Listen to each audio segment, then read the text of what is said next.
Hello, everyone. Welcome back. So next, we are going to have someone that probably doesn't need an introduction. It's samczsun. Sam is going to be talking about an introduction to SEAL.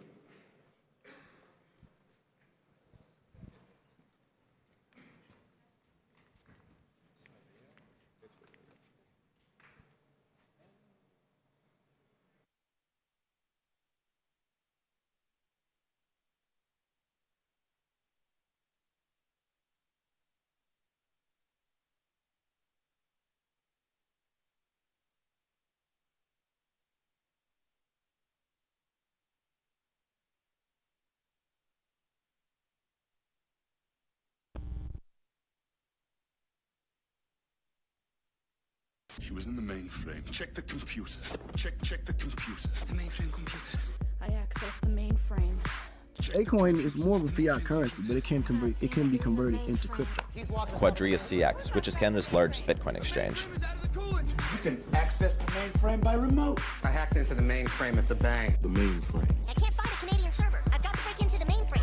I sent an engineer to check the mainframe. It's like they dumped their entire mainframe onto our fax and into our computer. Cross-check Fat Bastard's profile with the mainframe at Langley. Yes. From the FTX finances perspective, we had infrastructure, but from the customer risk and finances perspective, much less. What's up,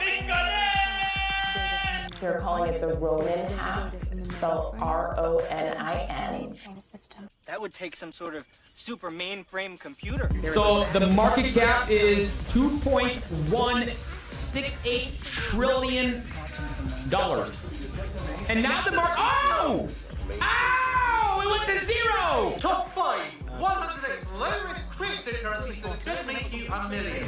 They've only nosed up the mainframe couple of... Jeez, been in the mainframe. Knox used us to tap into Red Star's mainframe. Anita! Yeah. You're gonna run that against the mainframe for me, okay? Check the computer. The mainframe computer. I access the mainframe. Check the computer. The mainframe computer. God damn it, you're in the mainframe. Hello. I'm excited to open Session 2 of DSS on behalf of SEAL by talking to you about how to secure the future of crypto. But first, a quick introduction for those who don't know me yet. I've been a research partner at Paradigm for over 4 years now, and I founded SEAL over 2 years ago. I've also been a security researcher for my entire life. So what exactly is SEAL? Well, SEAL stands for the Security Alliance. We're a nonprofit organization whose mission is to secure the future of crypto. We do this through various initiatives, some of which you might have heard of, and some of which you'll be hearing more about after me. So, how exactly do you secure the future of crypto? Well, I think it's a 3-step process. 1, identify a problem that's affecting crypto security. 2, come up with a solution to the problem. And 3, implement it. Now, you might think that the hardest step is to come up with a solution to the problem. However, I would argue that the hardest step is actually to implement it. After all, you might think of a solution that's blindingly obvious, so obvious that all it needs is someone to do it. But that's the hard part. You need to convince other people that your solution is the right one. You need to convince them to work with you on the solution. And then, you possibly need to convince the rest of the community to adopt your solution. At SEAL, we've gone through this process a lot of times while implementing various initiatives. And so I wanted to go through one example with you to show you how we at SEAL secure the future of crypto, and also to give you some ideas on how you might be able to work with us in the future if you have a solution in mind affecting a problem that you see. Let's talk about living in the Wild West.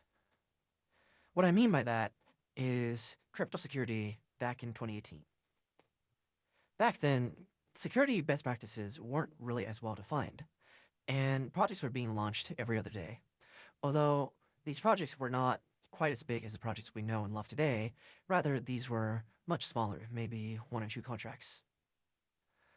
There are also various small communities of security researchers working to try to further best practices the best they can. For example, you might have heard of the White Hat Group, which was responsible for rescuing the Dell, or the Eat Security Telegram channel. Back then, Eat Security was a small private channel where you had to actually apply to get in. Now, back then, the way the security scene worked is that there were a few individuals in the community which acted as trusted points of contact. This means that most of the time, if you had a security question or a security incident, you would end up reaching out to one of these people. I found myself serving in this role, so did a few others like ZachXBT. Now, obviously, in such a system, it's very easy for these individuals to get very overwhelmed, and obviously, this is a problem. Additionally, these community spaces were growing larger and becoming more accessible, which is really good for welcoming more people into the space, but it's really bad for keeping confidential information in a closed loop. At some point, we were actually really concerned. Is it possible that there were bad actors lurking in the shadows in these group chats, waiting for people to post something like, hey, does anyone have a contact at some protocol? At which point they would know that they have about 30 to 60 minutes to find a bug in that protocol before the white hats could get there in time. So we were also facing a second problem. How do we quickly coordinate or announce sensitive information that we didn't want to make public right away? I actually ended up writing a design doc about several issues, this being one of them, back in 2022. Although at the time I called it the Rapid Response Group, which isn't quite as catchy. You can see the framework was there, though. The thought process of the fact that there are so many people who are these individual nodes in the security ecosystem. But while every individual node has a broad network, not every node has the same network. And so if everyone was in the same group operating together, then that network could be much more complete and response times would be much lower.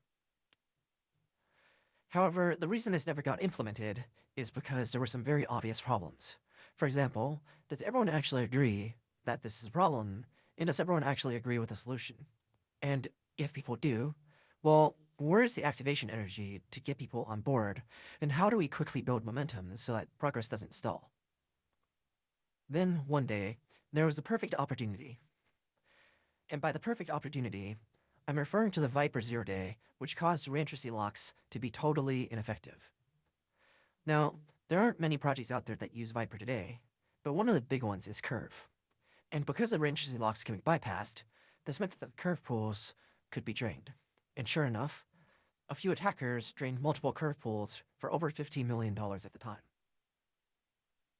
As the incident unfolded, the security community created multiple war rooms to try to triage the incident. These groups all worked on root causing the incident at the exact same time, and these groups were all trying to contact Curve and downstream projects at the exact same time.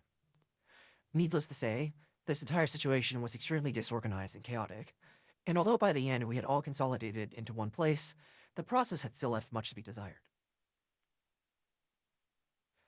In fact, I was talking about this very situation after the incident with a white hat named P. Conversaccio, when I realized that this was very similar to the Rapid Response Group idea that I had come up with just a few months earlier. And so I shared the idea with him, and he agreed that it seemed like something that we should try. And so I gathered a group of 40 people that I trusted, put them on a group chat, and within a few hours, we had the beginnings of what would later become CO911. Within a few days, we were ready with the bot, and we announced a project to the world. So, what does product market fit look like? Well, today, CO911 has handled over 1,200 tickets, and we've assisted in numerous critical incidents, including the attack on Radiant Capital, numerous Twitter account takeovers, and too many malware and phishing victims to count. One incident I'm particularly proud of how we handled was the Tapioca DAO social engineering attack. We created a war room and root caused the issue within minutes, and finally were able to recover over $700,000 before the attacker was able to take it. We're also setting best practices for war rooms and creating dedicated hotlines to communicate with large projects and chains in the event of an emergency. Overall, we're optimizing the incident response process so that what happened with Curve doesn't happen again. It's worth noting that the reason this worked is because of the Curve incident. After all, due to the Curve incident, everyone could see exactly what the problem was, and everyone could agree that the solution had a chance of working. The incident itself also served as a catalyst, energizing people to put a solution in place very quickly. Finally, A very loud and public launch helped drastically improve the chances of this project working out. But just catching lightning about it once isn't good enough. Our hope with SEO is that we can make this process repeatable. We hope that through SEO, you can quickly gut check your solution with the community to see if others are interested in it. We hope that SEO will also serve as activation energy for people to start working on your initiative, knowing that it ultimately has a good chance of success. Finally, we hope that SEO itself can help promote the initiative to the rest of the ecosystem, presenting it through a better lens than if it were just a solo project. Ultimately, we hope that through SEO, we can take this three-step process and make the hardest step not about implementing it, but about coming up with a solution instead.